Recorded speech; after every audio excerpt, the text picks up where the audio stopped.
ఒక సామాజిక న్యాయంతో లేకపోతే సమానమైన అవకాశాలు యూనివర్సిటీల నిర్మాణం కోసం యూనివర్సిటీలను చేయాలని చేసిండు అధ్యక్ష. ఈరోజు తెలంగాణలోని యూనివర్సిటీ వైస్ ఛాన్సలర్లు ఉస్మానియా యూనివర్సిటీ అధ్యక్ష 100 సంవత్సరాల చరిత్ర కలిగిన ఉస్మానియా యూనివర్సిటీలో ఏ రోజు కూడా ఒక దళితుడు వైస్ ఛాన్సలర్గా రాలే అధ్యక్ష. ఈ ప్రభుత్వం మన ప్రభుత్వం కుమార్ అని మొలగారు కుమార్ మాదిగ సామాజిక వర్గానికి సంబంధించిన ఉస్మానియా యూనివర్సిటీకి ఈరోజు మనం వైస్ ఛాన్సలర్గా వేసిన మాట నిజం కాదా అధ్యక్ష?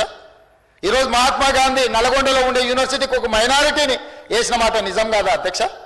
అదేవిధంగా శాతవాహన యూనివర్సిటీ ఉమేష్ కుమార్ ముదిరాజును వేసిన మాట నిజం కాదా? అంబేద్కర్ ఓపెన్ యూనివర్సిటీకి గంటా చక్రపాణిని నియమించిన మాట వాస్తవం కాదా? జిఎన్ శ్రీనివాస్ ముదిరాజ్ సామాజిక వర్గానికి సంబంధించిన బీసీడీకి సంబంధించిన వ్యక్తిని వేసింది నిజం కాదా?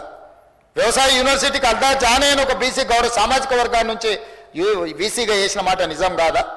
వెటర్నరీ యూనివర్సిటీ జ్ఞాన ప్రకాష్ బీసీ పూసల సామాజిక వర్గం అత్యంత వెనుకబడ్డ పూసల సామాజిక వర్గాన్ని నుంచి కూడా బీసీ వేసింది మాట నిజం కాదా? చాకల ఐలమ్మ మహిళా యూనివర్సిటీకి సూర్య ధనంజయ్ ఒక లంబాడ ఎస్టీ బిడ్డను వేసింది నిజం కాదా? బాసర IIITకి ప్రొఫెసర్ గోవర్ధన్ ఎస్సీ మాదిగని వేసిన మాట నిజం కాదా? విద్యా కమిషన్కి మురళిని ఒక దళితుడిని కమిషన్ చైర్మన్గా వేసిన మాట వాస్తవం కదా? ఉన్నత విద్యాశాఖలో ప్రొఫెసర్ పురుషోత్తంను ఒక మాదిగ సామాజిక వర్గానికి సంబంధించిన అధికారిని నియమించిన మాట వాస్తవం కదా అధ్యక్ష? ఇవన్నీ గొప్ప గొప్ప నిర్ణయాలు మేము వచ్చిన 10 నెలల్లోనే తీసుకొని ఈ విద్యను పునరుద్ధరించాలి, సామాజిక న్యాయం జరగాలి, ఈ యూనివర్సిటీలను నిలబెట్టాలన్న ఆలోచన మేము చేయలేదా అధ్యక్ష? తెలుగు యూనివర్సిటీకి సురవరం ప్రతాప్ రెడ్డి గారి పేరు పెట్టుకోలేదా? ఇండియన్ ఇన్స్టిట్యూట్ ఆఫ్ హ్యాండ్లూమ్ టెక్నాలజీకి కొండా లక్ష్మణ్ బాపూజీ పేరు పెట్టుకోలేదా? మహిళా యూనివర్సిటీకి చాకల ఐలమ్మ పేరు పెట్టుకోలేదా? ఇవన్నీ ఈ ప్రభుత్వం సాధించిన విజయాలు కాదా? ఇవన్నీ మీకు కనిపించడం లేదా? మీరు ఆలోచన చేయడం లేదా? ఏం తక్కువ చేసినాం అధ్యక్ష? 14 యూనివర్సిటీలలో మొత్తం లిస్ట్ ఇస్తా అధ్యక్ష, చర్చ చేద్దాం అధ్యక్ష. మేము చేసిన సామాజిక న్యాయం ఏంది, మేము ఏ విధంగా అందరిని ఎస్సీ ఎస్టీ బీసీ మైనారిటీలను ఏ రకంగా సమన్వయం చేసుకొని సామాజిక న్యాయం చేస్తున్నామో నేను చెప్పదలుచుకున్నా అధ్యక్ష. ఎందుకు అని అంటే బాధ అవుతుంది అధ్యక్ష.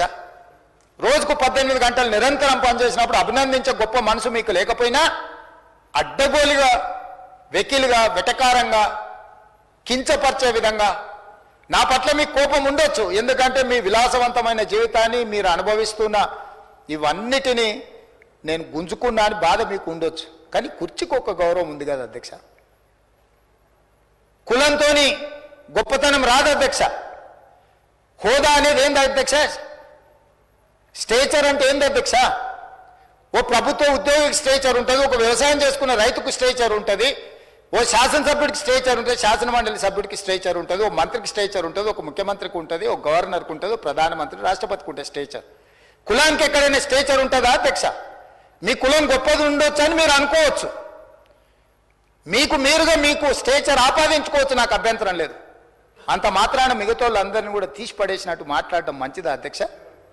ఎక్కడి సాంప్రదాయం అధ్యక్ష? ఎక్కడి నుంచి నేర్చుకున్నారు? ఎవరు నేర్పినారు వీళ్ళకి? ఇది ఏ వ్యవస్థ నుంచి నేర్చుకున్నారు?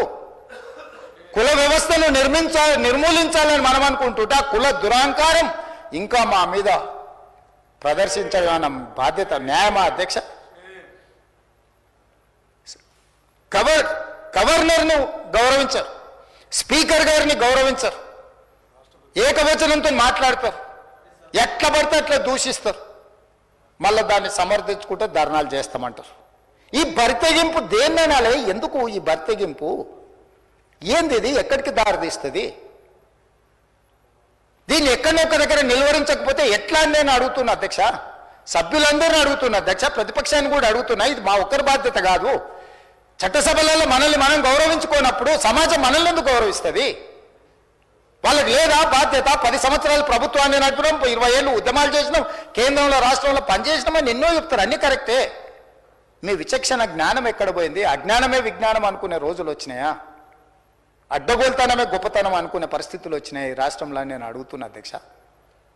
అందుకే ఈరోజు యువత కోసం నైపుణ్యాన్ని పెంపొందించాలి. ఎంతమంది చాలా వివరాలు మా భట్టి గారు చెప్పిన ఆయన కూడా నేను చెప్పదలుచుకున్నాను అధ్యక్ష. ప్రతి సంవత్సరం 1,10,000 మంది విద్యార్థులు ఇంజనీరింగ్ సర్టిఫికెట్లు తీసుకొని గ్రాడ్యుయేట్గా బయటకు వస్తారు. కానీ ఉద్యోగానికి పోయినప్పుడు సాంకేతిక నైపుణ్యం లేకపోవడంలో ఉద్యోగాలు రావడం లేదు. తల్లిదండ్రులు ఊర్లలో రూపాయి కూడబెట్టి చదివిస్తే ఇంజనీరింగ్ పట్టా పొందే ఊర్లో వ్యవసాయానికి పోలేకపోతారు, చిన్న చిన్న ఉద్యోగాలు చేయలేకపోతారు. ఇంజనీరింగ్లో వాళ్ళకు ఉండాల్సిన నైపుణ్యం లేదు.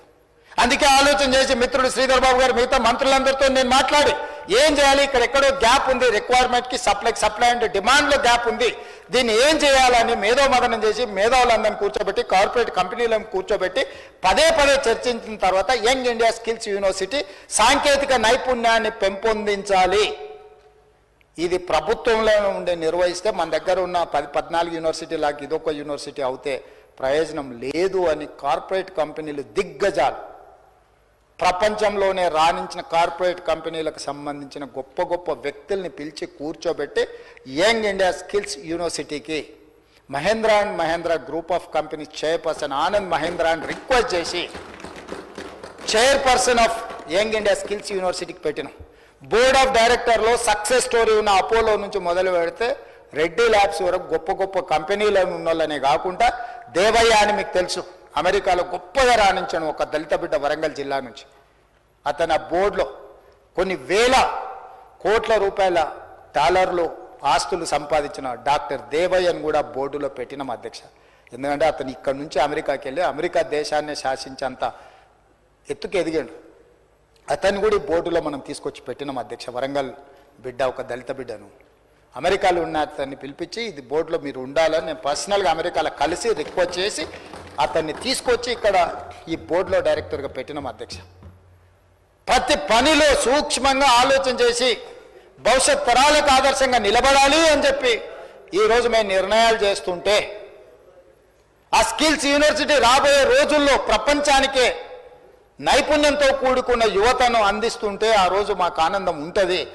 సింగపూర్ వెళ్ళి సింగపూర్లో టెక్నాలజీ సెంటర్ సింగపూర్ గవర్నమెంట్తోని ఒక MOU అండర్స్టాండింగ్ చేసినాం నేను శ్రీధర్ బాబు గారు.